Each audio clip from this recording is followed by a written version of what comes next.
रसूल करीम सल्लल्लाहु अलैहि वसल्लम ने इरशाद फरमाया कि जब नेक लोगों का तज़किरा करो तो मेरे उमर का तज़किरा भी करो। 26 ज़िलहज को हज़रत उमर फ़ारूक रज़ी अल्लाह तआला अन्हु पर फ़जर की नमाज़ पढ़ाते हुए मस्जिद नबी में हमला किया गया और यकम मुहर्रम को आप शहीद हुए।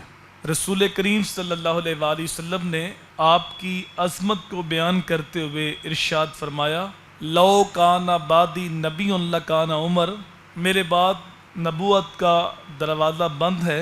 अगर मेरे बाद किसी के सर पे नबूवत का ताज सजता तो वो उमर फ़ारूक के सर पे सजता।